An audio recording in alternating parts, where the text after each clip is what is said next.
कविता का शीर्षक है मशाल कथा। जैसे जैसे धीमी हो रही थी निराला की सांस, वैसे वैसे धधक रही थी मशाल। जैसे जैसे धीमी हो रही थी निराला की सांस, वैसे वैसे धधक रही थी मशाल।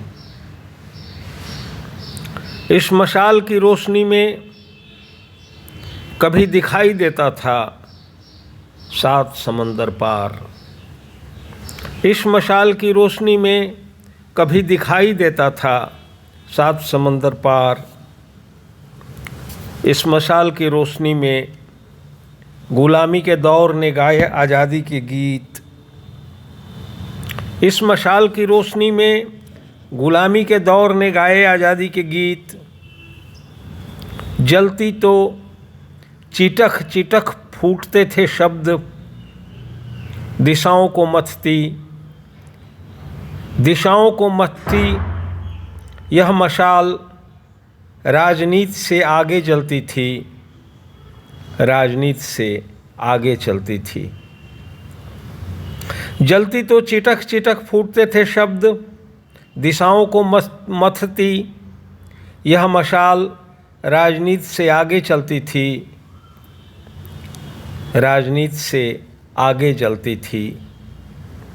इस मशाल के हत्थे में बर्फ में हजारों साल तक आकंठ डूबी रहने वाली लकड़ियां थीं हिमालय की। इस मशाल के हत्थे में बर्फ में हजारों साल तक आकंठ डूबी रहने वाली लकड़ियां थीं हिमालय की। 7 समुद्र को मथ कर निकला तेल था और अग्नि दधीच की हड्डियों से बना था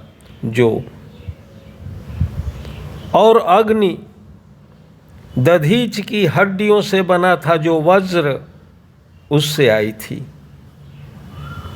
इस मशाल के हत्थे में बर्फ में हजारों साल तक आकंठ डूबी रहने वाली लकड़ियां थीं हिमालय की। 7 समुद्र को मथ कर निकला तेल था और अग्नि दधीच की हड्डियों से बना था जो वज्र उससे आई थी। जैसे जैसे बंद हो रही थी निराला की आँख, जैसे जैसे बंद हो रही थी निराला की आँख, वैसे वैसे धधक रही थी मशाल। मथा जाने लगा रक्त उन रगों में जिसने कवि को रचा, उस मन में जिसने विचारों को मथा। अंदर की बची हवा कितनी कम थी, अंदर की बची हवा कितनी कम थी, बाहर आई तो तूफान बन गई। अंदर का बचा पानी कितना कम था, अंदर का बचा पानी कितना कम था। ललकार कर उठा, बिजलियां कड़क उठी और मेघ छा गए।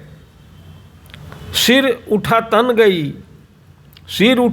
गई, खड़ी हो गई संध्या सुंदरी। बच्चे की तरह उठा लिया, फट गया तिमिर का सीना। यह क्या निराला सबसे बेखबर गा रहे थे बादल राग। बेचैनी से भरी आंखें कभी पत्थर तोड़ती औरत के पास खड़ी मिलती, कभी हाथ में कटोरा लिए भिखारी के पास।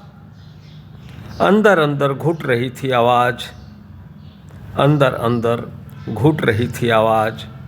आंसू तो कब के सूख चुके थे। अब तक रही जो कहने की ललक, अब तक रही जो कहने की ललक और न कह पाने की कसक। मौत के बिस्तर पर एक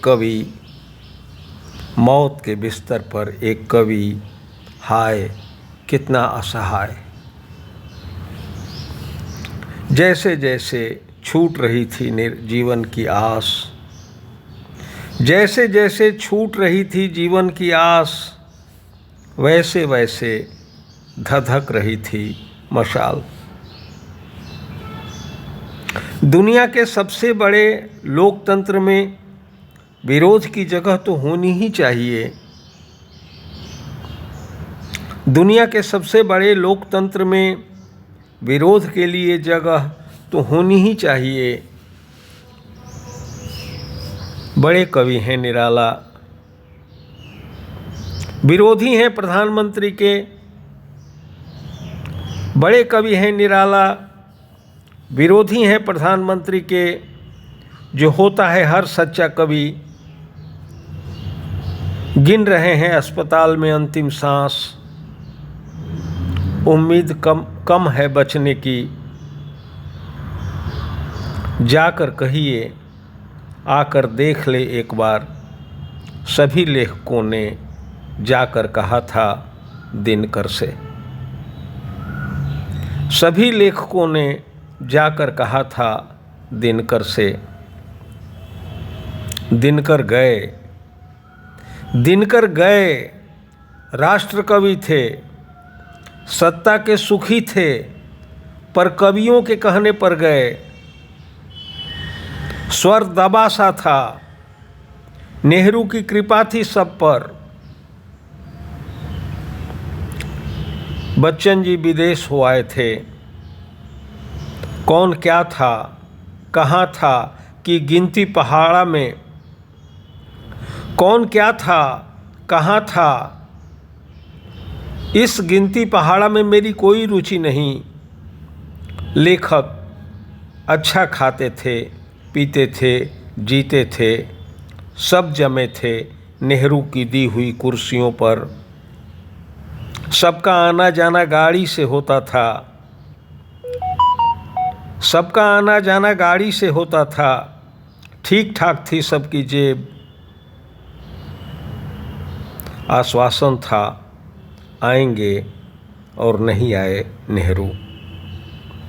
आश्वासन था आएंगे और नहीं आए नेहरू। नेहरू के न आने में कुछ नहीं था निराला के लिए। नेहरू के आने न आने में कुछ नहीं था निराला के लिए। वो तो सांस तेज हो रही थी निराला की, और इस तरह भभक रही थी मशाल जैसे चीख रही हो चिघाड़ मार। और आखिरी बार निराला के सांसों के संग तेज भभकी, तेज उड़ी और निकल गई जाने कहाँ, गायब हो गई एकाएक। इसे जलाए रखना निराला, इसे जलाए रखना निराला, कहा था प्रेमचंद ने मरने से पहले। जलेगी जब तक, आगे जलेगी जब तक, बचा रहेगा देश। गांधी से छीन कर लाया हूँ, गांधी से छीन कर लाया हूँ इसे। बहुत कठिन था समय, तगड़ी थी जंग, भरोसे की मशाल है यह। इसे जलाए रखना निराला, कहा था प्रेमचंद ने मरने से पहले। जलेगी जब तक, आगे चलेगी जब तक, बचा रहेगा देश। गांधी से छीन कर लाया हूँ। बहुत कठिन था समय, तगड़ी थी जंग, भरोसे की मशाल है यह। तब से बीत गया जाने कितना समय, तब से बीत गया जाने कितना समय। बदले कितने मौसम, गाए गए आज़ादी के जाने कितने तराने। गाए गए आज़ादी के जाने कितने तराने। सांप के फन से थपथपाई गई पीठ, सांप के फन से थपथपाई गई पीठ। किसी को पता न चला कहाँ गई मशाल और किस हाल में है। किसी को पता न चला कहाँ गई मशाल और किस हाल में है।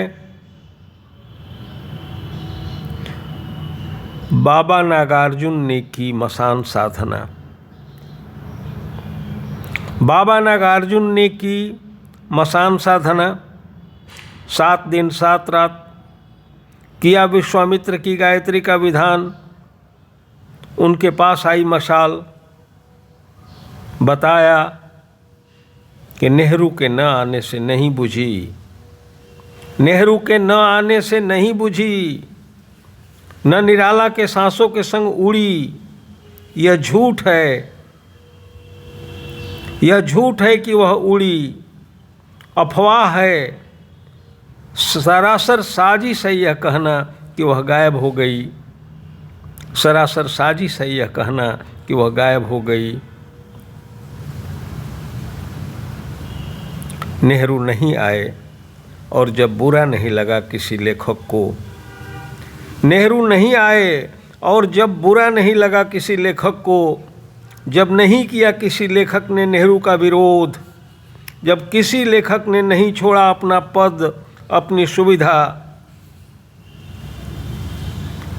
तब से खो दिया लेखकों ने अपना आत्मसम्मान, तब से खो दिया लेखकों ने अपना आत्मसम्मान। और तब से राजनीति आगे चलती है और मशाल उनके पीछे चलती है बुझी हुई। और तब से राजनीति आगे चलती है और मशाल उनके पीछे चलती है बुझी हुई।